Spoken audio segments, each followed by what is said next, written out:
Welcome to our YouTube channel Jyoti Shikshalaya. I hope आपको मेरी जितनी भी वीडियोस हैं सब समझ में आ गई होंगी और अच्छी लगी होंगी। ठीक है, तो प्लीज़ मेरे चैनल को लाइक शेयर सब्सक्राइब ज़रूर करें अगर मेरा कंटेंट आपको अच्छा लगता है, मेरा पढ़ाया हुआ आपको समझ आता है। ठीक है, तो चलिए आज का जो हमारा क्वेश्चन पेपर है वो है 2022 टीजीटी नॉन मेडिकल का। ठीक है, 2022 का है। 2021 में बच्चे बोल रहे हैं कि मैडम 2021 का कराओ। 2021 में बच्चों कोरोना था। ठीक है, उस टाइम पे कोई पेपर नहीं हुआ था, इसीलिए 2022 का मेरे पास पेपर है। अगर इस पेपर के बाद अगर कोई और पेपर आप लोगों के पास है, पीडीएफ है, तो मेरे पास सीधा डीएम कर सकते हैं टेलीग्राम चैनल पर।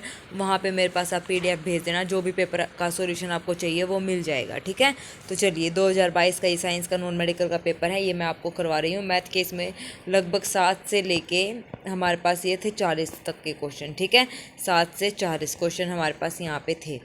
ठीक है, तो चलिए शुरू करते हैं। आज का पहला क्वेश्चन देखते हैं आज के इस वीडियो में हम कितने क्वेश्चन सोल्व कर पाते हैं। ठीक है, तो लास्ट तक मेरी वीडियो पे बने रहिए।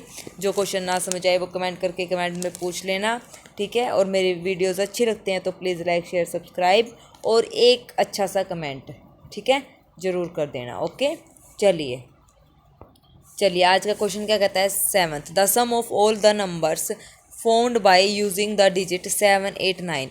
7, 8, 9 से जो हमारे पास नंबर बनेंगे उनसे बनी सभी संख्याओं का हमें जोड़ करना है। जितनी भी संख्याएं बनेंगी उनका हमें क्या करना है, जोड़ करना है। तो सबसे पहले हमारे पास इन संख्याओं से जो सम निकालना है ना, कितनी भी संख्याओं 7, 8, 9, 10, 11, 12, मतलब ये काउंटिंग में तो 3 है, 3 हो या काउंटिंग में 4 हो या 5 हो, सीधा सीधा मैं आपको एक फॉर्मूला लिखवा रही हूँ। इसके लिए हमारे पास फॉर्मूला होता है क्या, sum of digits multiply n-1 factorial multiply, ये सारे मल्टीप्लाई होंगे 10 की पावर n-1 डिवाइडेड बाय 9। ये सारे क्या होंगे, मल्टीप्लाई। अब n यहाँ पे नंबर ऑफ डिजिट्स कितनी है, 1, 2, 3। n की वैल्यू तो यहाँ पे चलेगी 3। ये सारा मल्टीप्लाई में है बेटा, कभी ये सोचो इसके अपोन में है। n-1 फैक्टोरियल की मल्टीप्लाई में 10 की power n-1 divide by n है। सम ऑफ डिजिट्स यानी कि 7, 8, 9, जो भी डिजिट उनका सम करो, 7 जमा 8 जमा 9 कर दिया, मल्टीप्लाई n-1 फैक्टोरियल कितनी है टोटल, 3 - 1 यानी कि 2 फैक्टोरियल, गुना में 10 की पावर n यानी 10 की पावर 3 माइनस का 1/9। ये है, इसको सोल्व करेंगे। 7 और 7 14, 15 और 9 24, गुना में 2 फैक्टोरियल 2 गुना में 1000 माइनस का 1/9। तो ये हो जाएगा 3 तिया 9, 3 अठे 24, 8 दूनी 16, गुना में 999/3। तो ये होगा 3 तिया 9, 3 तिया 9, 3 तिया 9। ठीक है, तो इसकी अब गुना करेंगे तो हमारे पास आंसर क्या आ जाएगा, 5328। जब इसको हम सोल्व करेंगे तो हमारे पास आंसर आ जाएगा 5328। ये फॉर्मूला आप नोट कर लेना, ये इंपॉर्टेंट है। ठीक है, तो इसका आंसर है हमारे पास C, 5328। उसके बाद है the descending order of 2 raise to the power 1/2, 3 raise to the power 1/3, 2 raise to the power 1/2 को मैंने लिखा रूट। ठीक है, उसके बाद है 3 रेज़ टू द पावर 1/3 और उसके बाद है 5 raise to the power 1/5। Root 2 की वैल्यू हमारे पास क्या होती है, रूट 2 को मैंने लिखा 2 रेज़ टू द पावर 1/2, इसको मैंने मान लिया a, लोग ले लिया बोथ साइड, तो 1/2 log 2 और ये हो गया हमारे पास log a। ठीक है, यहाँ पे इसकी वैल्यू कितनी होगी, 0.1501 जब इसको सोल्व करेंगे।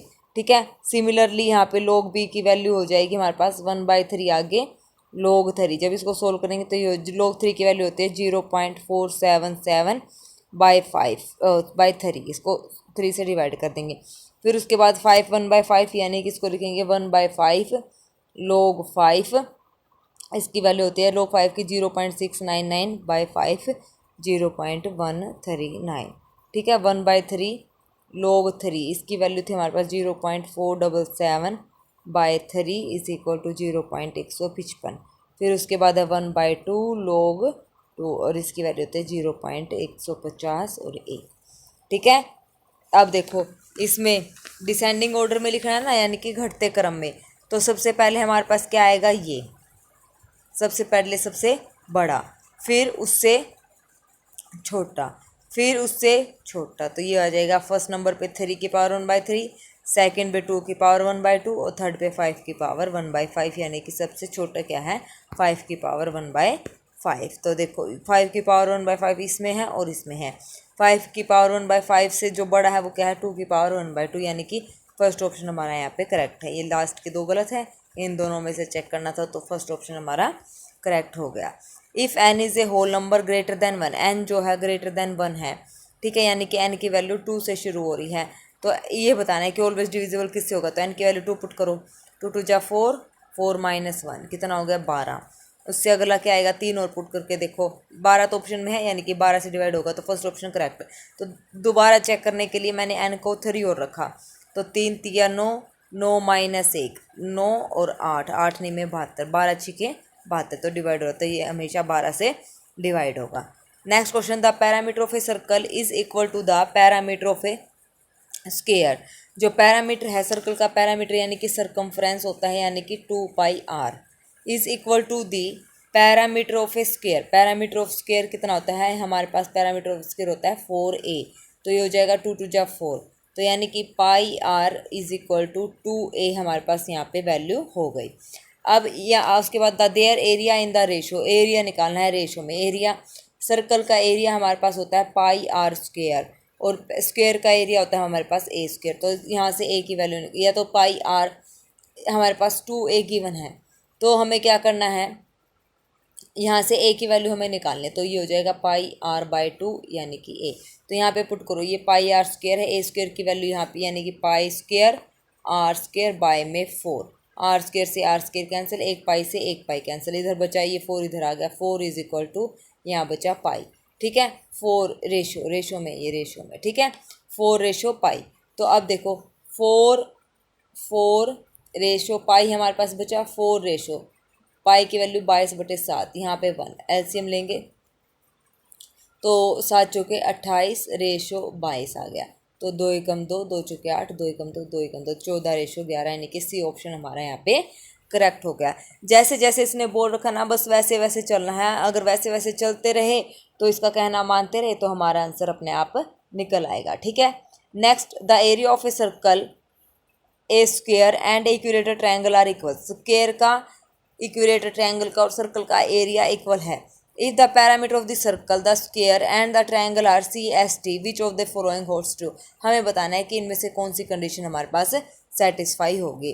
तो चलिए करें, एरिया गिवन है स्क्वायर का, सर्कल का और इक्विलेटर ट्रायंगल का, ठीक है। तो हमें पता है एरिया, एरिया गिवन है किसका, सर्कल का, स्क्वायर का और इक्विलेटर ट्रायंगल का। तो मान लिया सर्कल का एरिया हमारे पास क्या होता है, सर्कल को मैंने डिनोट करना है, सर्कल का एरिया होता है C, यानी कि πr, 2πr नहीं, सर्कल का एरिया होता है हमारे पास πr², ठीक है, सर्कल का एरिया πr², स्क्वायर का एरिया हमारे पास a², और इक्विलेटर ट्रायंगल का मान लो, इसने T से डिनोट करना तो मैंने T ही मान लिया, तो इक्विलेटर ट्रायंगल का हमारे पास होता है √3/4a²।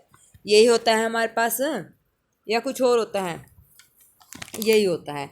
अब इसको हम कैसे सोल्व करेंगे, इसको हम कैसे सोल्व करेंगे, देखो मैंने मान लिया, अब एरिया इसको मैंने डिनोट कर दिया a से, इनका एरिया मैंने मान लिया a, तो यहाँ से हमारे पास जो r की वैल्यू आएगी वो हमारे पास आ गई √a/पाई आ गई। r की वैल्यू जब इसको सोल्व किया, बिल्कुल ठीक बात है, c की वैल्यू हमारे पास ये आ गई। अब उसके बाद जो है a² को, यानी कि यहाँ पे मैंने इसको स्क्वायर का मैंने यहाँ पे a मान लिया ना सर्कल का एरिया, तो इसको मैंने कैपिटल A से डिनोट कर दिया, एरिया को मैंने a से डिनोट कर दिया, जो एरिया है ना उसको मैंने स्मॉल a से डिनोट करा, तीनों का एरिया इक्वल है, तो ये a के इक्वल है, तो यहाँ से हमारे पास a की वैल्यू यहाँ पे क्या आ गई, √a आ गई, ठीक बात। अब यहाँ से इसको मैंने a तो एरिया मान रखा, इसको मैंने यहाँ पे x मान लिया, x², ठीक है, इज इक्वल टू ये क्या है a, तो यहाँ से हमारे पास जो x की वैल्यू आई है वो हमारे पास क्या आ गई, 2√a/√3, ये आ गई हमारे पास, ठीक है। अब हमें क्या निकालना है, पैरामीटर निकालना है। पैरामीटर के लिए इतना सबने कर लिया, ये नोट डाउन कर लो, ठीक है, नोट डाउन कर लो, क्योंकि एरिया को मैंने इसे डिनोट किया तो तीनों का एरिया बराबर है, तो इसको मैंने एक इक्वल, इसको एक इक्वल, इसको एक इक्वल, यहाँ से r की वैल्यू, यहाँ से a की वैल्यू और यहाँ से x की वैल्यू मेरे को चाहिए थी, ये मैंने निकाल ली। अब बात आती है पैरामीटर की, तो पैरामीटर को मैंने लिखा पैरामीटर ऑफ C, यानी कि सर्कल का पैरामीटर होता है 2πr, तो 2πr, 2 पाई की वैल्यू 22/7 और r की वैल्यू अभी मैंने निकाली थी √a/√पाई, ये थी ना, तो 2 × 22/7 को ऐसे लिखो पाई, ये हो जाएगा √a/√पाई, तो √पाई से ये आ जाएगा √पाई, तो 2√पाई और √a। जब √पाई की वैल्यू रखेंगे 22/7 यानी कि ये है 3.1141, ये रखेंगे, इसको सोल्व करेंगे तो जो हमारे पास वैल्यू आएगी वो हमारे पास P(c) की जो वैल्यू आएगी वो आएगी 3.55। √a को तो हम ऐसे ही लिखेंगे, ठीक है। उसके बाद है पैरामीटर ऑफ स्क्वायर, हमारे पास क्या आएगा 4√a आ जाएगा, ठीक है। उसके बाद पैरामीटर ऑफ ट्रायंगल हमारे पास क्या आएगा 3। पैरामीटर ऑफ ट्रायंगल का फॉर्मूला क्या होता है 3a होता है ना, तो 3a यानी कि 3√2a/√3। यहाँ पे वैल्यू रखेंगे, इसको जब सोल्व करेंगे 4.55 और ये आ जाएगा हमारे पास √a। अब इनमें सबसे बड़ा कौन सा है s, ठीक है। सबसे बड़ा कौन सा t है, t, फिर उसके बाद है s के बाद क्या है c, तो ये हमारे पास सीरीज चलेगी t > s > c। अब देखो ऑप्शन में क्या आएगा, ऑप्शन में हमारे पास है t > s > c, यानी कि डी ऑप्शन हमारा यहाँ पे करेक्ट हो जाएगा, ठीक है। आई होप आपको समझ आया होगा, अच्छे से आ गया होगा, ठीक है ना। बहुत ही इजी क्वेश्चन था। पैरामीटर का फॉर्मूला हमें पता होना चाहिए और हमें एरिया यहाँ पे पता होना चाहिए, ठीक है ना। पैरामीटर और एरिया हमें यहाँ पे दोनों चीज़ें पता होनी चाहिए, तो हमारा क्वेश्चन आसानी से इजीली सोल्व हो जाएगा। चलिए नेक्स्ट क्वेश्चन हमारे पास क्या कहता है, विच of the flowing the greatest in A triangle. ये सब को पता है, छोटी क्लासेस में हमने पढ़ा था। जो ट्रायंगल में सबसे बड़ी साइड होती है वो कौन सी होती है, एक त्रिभुज में सबसे बड़ा क्या होता है, उसका पैरामीटर होता है sum of altitude is always less than perimeter, sum of angle is bisector less than perimeter, और sum of medians is always less than perimeter, यानी कि पैरामीटर क्या होगा ग्रेटर होगा, ये सारे इससे क्या होंगे पैरामीटर से छोटे होंगे। तो इसका सीधा सा आंसर है पैरामीटर। इसके प्रूफ करने जाएंगे तो थोड़े से लेंथी पड़ेंगे, लेकिन इजी हैं, ये छोटी क्लासेस के प्रूफ है, हमें पता होने चाहिए, एज अ रिजल्ट हमें इसको याद रखना है, ठीक है। तो इसका आंसर है पैरामीटर, ठीक है। नेक्स्ट है the axis of the parabola. Axis of the parabola, इसकी पैराबोला की एक्सिस हमें यहाँ पे बतानी है, तो इस इक्वेशन सोल्व करो और जो हमारे पास पैराबोला बनेगा उसकी एक्सिस का पता लगाओ। इक्वेशन हमारे पास क्या है, ये है y² + 2y + 4x = 11। इस टाइप से हमारे पास गिवन है, तो यहाँ पे y² + 2y, इसको कंप्लीट स्क्वायर करो, 1 ऐड कर दिया, 1 सेपरेट, y के कोफिशिएंट का हाफ करके उसका क्या करना है स्क्वायर करना है, ठीक है। इसका हाफ करेंगे 1 का स्क्वायर 1, तो 1 ऐड 1 सेपरेट, और 11 - 4x को इधर ले आओ, तो ये तो हमारे पास हो गया y + 1 का होल स्क्वायर, और ये हो गया 11 और 1 यानी कि 12 - 4x। तो जो एक्सिस होती है वो हमारे पास क्या बना, ये पैराबोला y² = -4ax टाइप का हमारे पास ये पैराबोला बना। तो एक्सिस क्या होगी हमारी y² यानी कि y + 1, ठीक है। तो एक्सिस यहाँ पे y + 1 है, तो y + 1 = y + 1 = 0, तो ये हमारे पास एक्सिस है y = -1, इसका आंसर आ गया। तो देखो क्या गिवन है इसमें, एक्सिस में y + 1 = 0, तो ये हमारे पास क्या है एक्सिस है। आया समझ में। अगर x² = 4ay होता तो x का जो भी हमारे पास यहाँ पे वैल्यू होती है उसको 0 के इक्वल पुट कर देते, वो हमारी इसकी क्या आ जाती एक्सिस आ जाती, यानी कि x = 0। अगर सिंपल ऐसे होता ना x² = 4ay या y² = 4ax, तो यहाँ पे एक्सिस होती है x = 0 और यहाँ पे एक्सिस होती है y = 0, ठीक है। चलिए next, the equation of the perpendicular bisector of the line joining segment A and B. देखो a यहाँ पे है -2,3 और b यहाँ पे है 6, -5। The equation of the perpendicular bisector of the line segment, इन रेखा को जोड़ने वाली जो ये है परपेंडिकुलर बाइसेक्टर हमारे पास ये लंबवत द्विभाजक का समीकरण है। द्विभाजक 2 बराबर भागों में इसको बांटता है, इसका परपेंडिकुलर हमारे पास ये रहा, ठीक है। ये इसका क्या रहा परपेंडिकुलर, तो इसके लिए हमें इसकी क्या बतानी है स्लोप, यानी कि इक्वेशन बतानी है इस लाइन की इक्वेशन। तो पहले यहाँ से इसकी क्या निकालो स्लोप निकालो। स्लोप हमारे पास क्या आ जाएगी, सॉरी मिड पॉइंट यहाँ पे निकालेंगे, क्या आएगा 6, क्या होता है मिड पॉइंट a + b/2 यही होता है ना, तो a यहाँ पे 6 और -2, 6 में से 2 गया 4/2 यानी कि 2, -5 और +3 कितना हो गया 5 में से 3 गया 2, तो ये कितना हो गया 5 में से 3 गया 2, तो यानी कि 2 दूनी 4, क्या था 1 मिनट बेटा, ये फ़ोन भी जल्दी भर जाता है, -2,3 और 6, -5, तो 6 में से 2 गई यानी कि हो गया 4, तो 2 दूनी 4, माइनस का 5 प्लस का 3/2, 5 में से 3 गया, क्या आएगा हमारे पास, 5 में से 3 गया 2, माइनस का 2/2 यानी कि माइनस का 1। तो ये आ गया हमारे पास माइनस का 1। ठीक है, तो इसका मिड पॉइंट हमारे पास आ गया माइनस का 2 और माइनस का 1। अब एक मिनट, हाथ लग गया था बेटा, सॉरी। ठीक है, डिस्टर्बेंस के लिए माफ़ी चाहूँगी। तो देखो दोबारा मिड पॉइंट हमने निकाल लिया। मिड पॉइंट हमारा आया 2 कोमा माइनस का 1। ठीक है, तो ए हमारे पास है माइनस का 2 और 3 और बी हमारे पास है 6 और माइनस का 5। ठीक है, ये है हमारे पास मिड पॉइंट हमने निकाल लिया। परपेंडिकुलर बाइसेक्टर के लिए अब स्लोप चाहिए, इसकी स्लोप निकालो। इसकी स्लोप हमारे पास क्या आएगी, y2 माइनस y1, माइनस का y2 माइनस का y1 और divide by x2 minus x1, x2 minus minus plus x1। 5 और 3 8, माइनस का 8, 6 और 2 8 यानी कि 8, माइनस का 1। m1, इस लाइन की स्लोप आ गई हमारे पास m1 कितना, माइनस का 1। परपेंडिकुलर निकालना है तो परपेंडिकुलर के लिए क्या होता है, m1 m2 क्या होता है, -1 होता है। तो m2 हमारे पास, m1 की वैल्यू -1 है और ये -1 तो 1, तो यानी कि इस लाइन की स्लोप हमारे पास आ गई 1। अब ये एक पॉइंट गिवन है, ठीक है, स्लोप हमारे पास गिवन है, तो निकाल दो इक्वेशन। कैसे निकालते हैं इक्वेशन, 2 कोमा -1 था और स्लोप हमारे पास 1 है, तो निकालो x माइनस x1 यानी कि 2 is equal to slope y minus y1 यानी कि 2। तो ये हो जाएगा x माइनस का 2 is equal to y minus का 2। तो यहाँ से कितना आ गया x, this implies x minus y, यहाँ से इज इक्वल टू 0। एक मिनट, -1 है इधर, -1, y -1 प्लस का 1, तो यहाँ पे प्लस का 1 है। तो x माइनस वाई और ये प्लस का 1 और ये इधर आके 2 यानी कि 3 है। तो x माइनस वाई बराबर है 3। तो यानी कि फर्स्ट ऑप्शन हमारा यहाँ पे करेक्ट हो गया। ठीक है, the equation of the perpendicular bisector of the line joining. तो परपेंडिकुलर बाइसेक्टर की हमें ये इक्वेशन बतानी थी। सबसे पहले ए और बी हमारे पास 2 पॉइंट है, यहाँ से हमने मिड पॉइंट निकाला और ए और बी की इस लाइन की हमने स्लोप पता कर ली। जो स्लोप आएगी उसका रेसिप्रोकल विद नेगेटिव साइन कर दे तो हमारे पास इसकी वैल्यू आ जाएगी। क्योंकि परपेंडिकुलर बोला है तो m1 m2 की प्रोडक्ट क्या है, -1। एक स्लोप हमें पता है, दूसरी हम इसकी निकाल लेंगे। ये पॉइंट्स हो गए, स्लोप पता हो गई। तो equation x minus x1 is equal to m y minus y1 हमारे पास क्या होती है, इक्वेशन ऑफ अ लाइन। ठीक है, चलिए नेक्स्ट। ना समझ आए तो प्लीज़ बेटा पूछ लेना।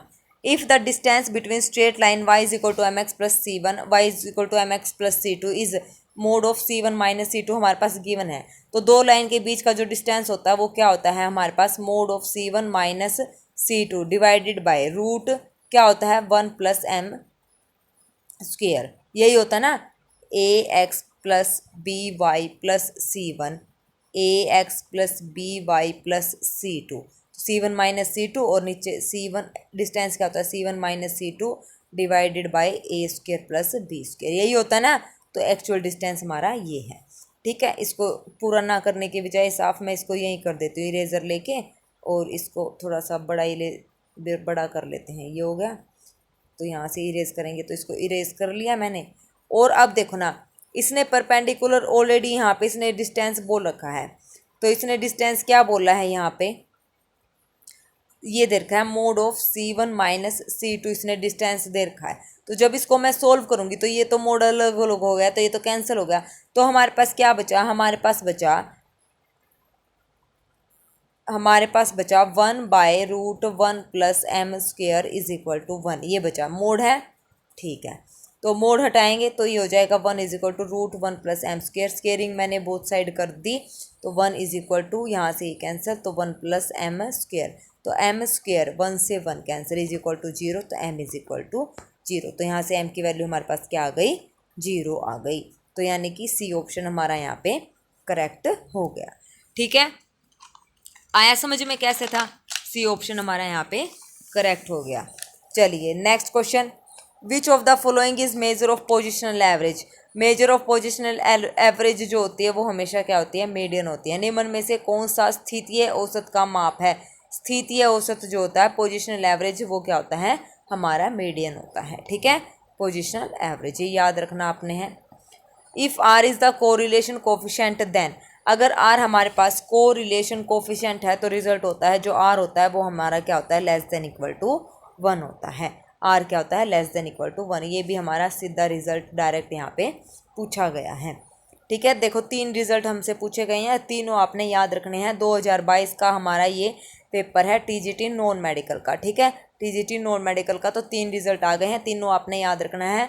ठीक है, रिपीट हो भी सकते हैं और नहीं भी हो सकते हैं, तो आपको ये याद रखना है, कोई रिस्क यहाँ पे नहीं लेना है।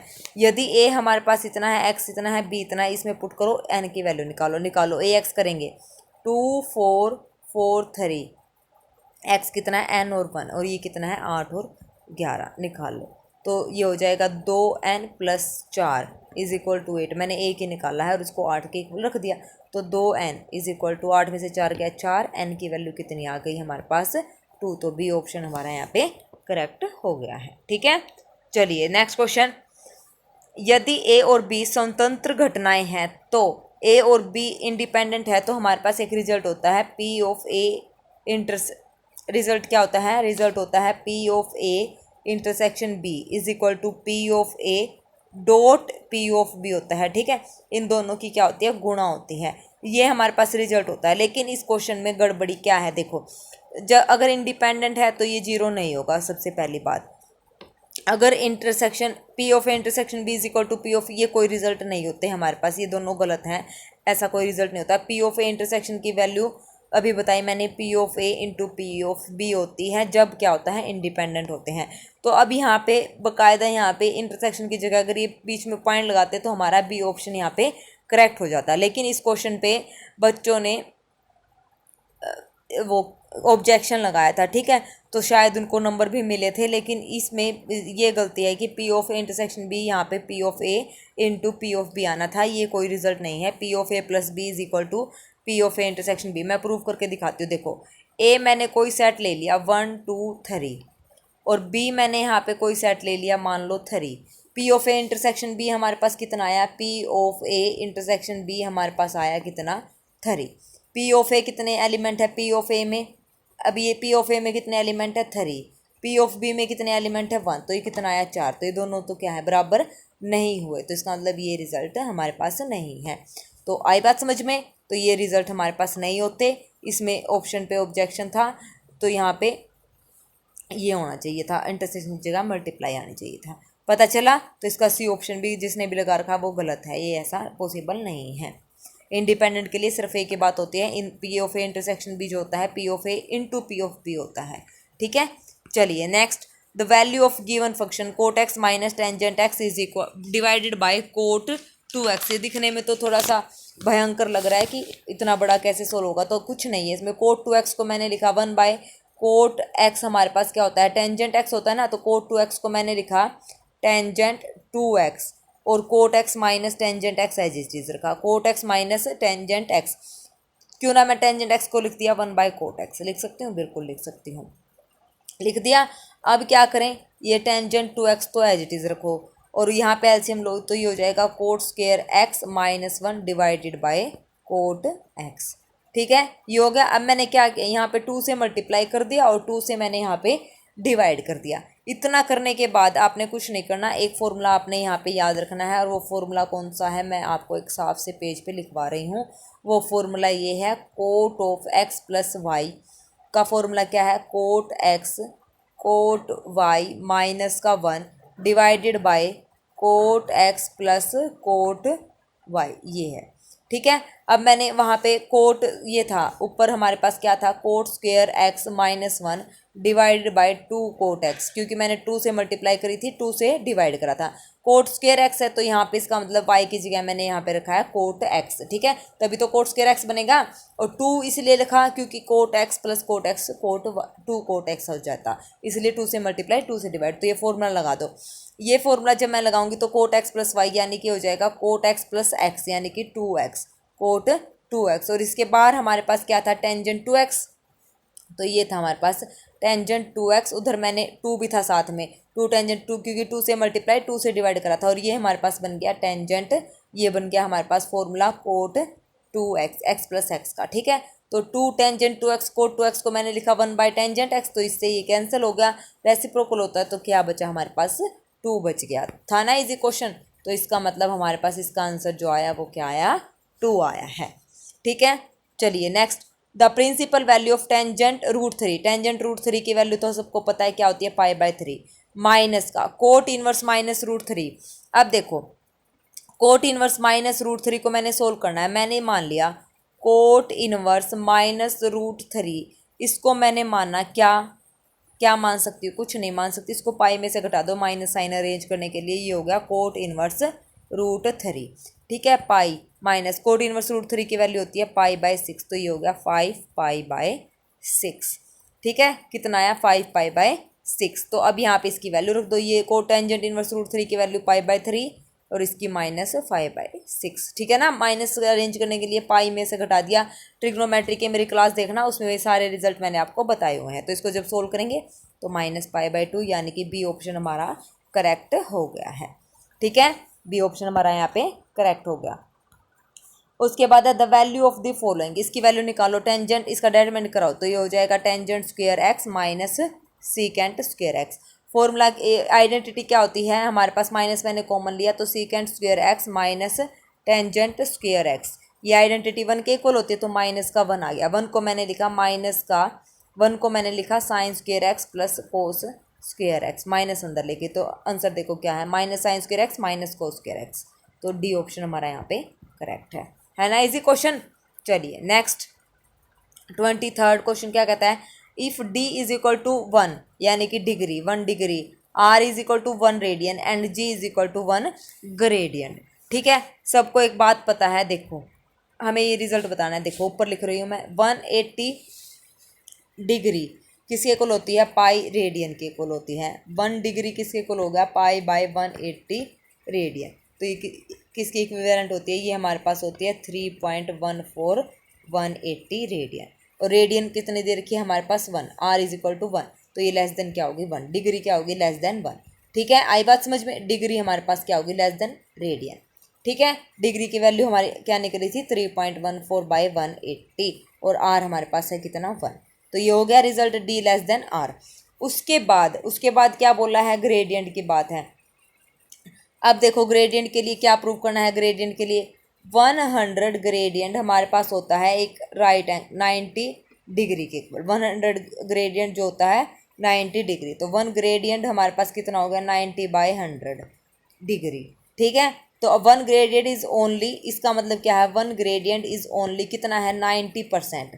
ठीक है, 90 डिग्री 90/100 है तो 90% ऑफ किसका 1 डिग्री का 90% है। तो यहाँ से जब इसको सोल्व करेंगे तो जी हमारे पास क्या आ जाएगा लेस देन डी, ग्रेडियंट भी डिग्री से क्या हो जाएगा छोटा, क्योंकि इसका क्या है 90% है।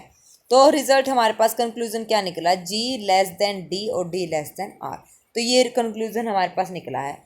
अब हम जानते हैं कि एक रिजल्ट हमें पता है, अगर कोई एंगल 0 और 90 के बीच में हो, we know that for any angle is lie between 0 and 90, इसके बीच में कोई एंगल लाई करता है, तो उस केस में वैल्यू ऑफ कोस थीटा क्या होती है, डिक्रीज होती है। जो कोस थीटा है उसकी वैल्यू क्या होती है, डिक्रीज होती है, डिक्रीज नीचे की तरफ जाती है।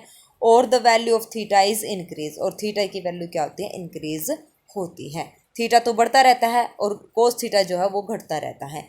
तो यहाँ पे जब G less than D less than R है, तो मैं यहाँ पे कोस लगाऊंगी तो इसका रेसिप्रोकल हो जाएगा, यानी कि cos R is less than cos D is less than, sine उल्टे हो जाएंगे, कोस जी, तो ये आ जाएगा। ठीक है, कोस आर लेस देन, क्योंकि थीटा जैसे जैसे बढ़ेगा कोस थीटा वैसे वैसे घटेगा, तो ये थीटा बढ़ रहा है तो कोस थीटा क्या हो रहा है, घट रहा है, तो इसीलिए ये साइन क्या हो गए रेसिप्रोकल। तो यहाँ से ऑप्शन आ गया cos R less than cos D less than cos G, तो थर्ड बी ऑप्शन हमारा यहाँ पे करेक्ट हो गया। और एक बात और ध्यान रखना, 1 रेडियन जो होता है उसकी वैल्यू होती है हमारे पास, वो इक्विवेलेंट होता है 557.32 डिग्री के।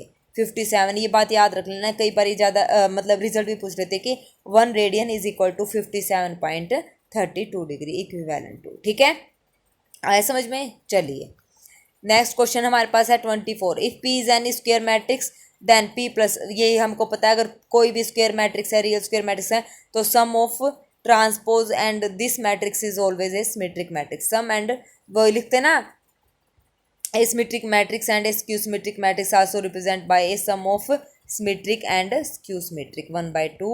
इसको हम लिखेंगे a माइनस a ट्रांसपोज। तो ये हमारे पास होती है माइनस वाली तो होती है स्क्यू सिमेट्रिक और प्लस वाली होती है सिमेट्रिक मैट्रिक्स। अगर यहाँ पे ये बोल देता माइनस तो हम लगा देते स्क्यू सिमेट्रिक, अब इसने बोला प्लस तो यहाँ पे आ जाएगा सिमेट्रिक मैट्रिक्स। ये रिजल्ट वहाँ पे ये लगाया गया है।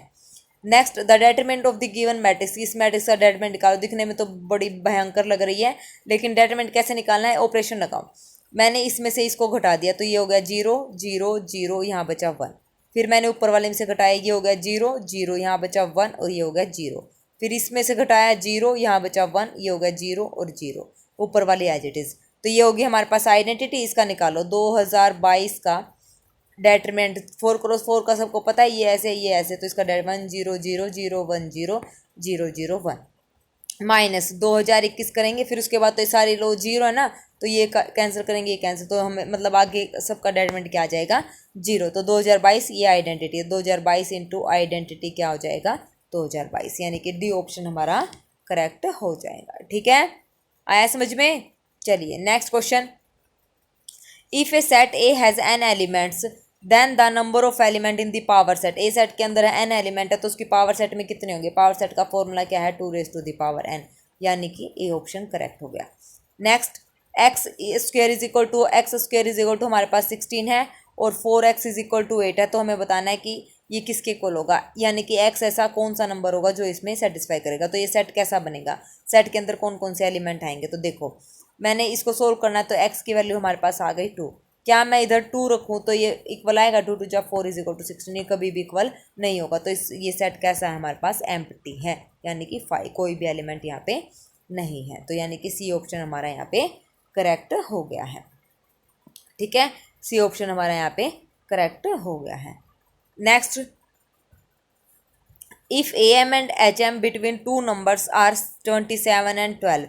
ए एम का मतलब अर्थमेटिक मीन, यानी कि a + b/2 हमारे पास गिवन है 27। हार्मोनिक मीन होता है फॉर्मूला 2ab/a + b, इसका है हमारे पास ये है 12। gm निकालना है, gm होता है हमारे पास √ab। तो इन दोनों को जब सोल्व करेंगे a और b की वैल्यू निकालना, a और b की वैल्यू निकाल के यहाँ पे पुट कर देना, हमारे पास आंसर आ जाएगा। ठीक है, तो इसको आप सोल्व करके देखना, ये आप लोगों के लिए होमवर्क है। ठीक है, ना हुआ तो भी कोई बात नहीं है, हो जाए तो भी कोई बात नहीं है। हो जाए तो कमेंट सेक्शन में मेरे को इसका आंसर बता देना, और ना होए तो कमेंट सेक्शन में कमेंट कर देना कि मैडम नहीं हुआ। ठीक है, तो कल मैं इस क्वेश्चन को आपको करवा दूंगी। ठीक है, 28 तक आज आपके क्वेश्चन हो गए हैं, 7 से लेके 28 तक। ठीक है, 7 से लेके 28 तक क्वेश्चन हो गए हैं।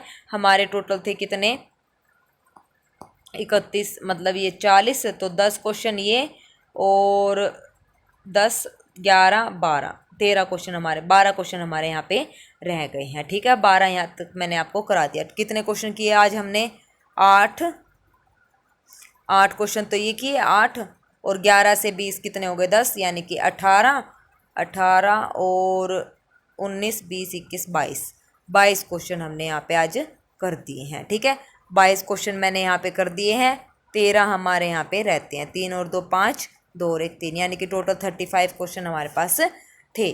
ठीक है, तो आज की क्लास में हमने किए हैं कितने टोटल 22 क्वेश्चन, 22 ही किए ना, 7 से लेके हमने किए हैं कहाँ तक, ये 28 तक।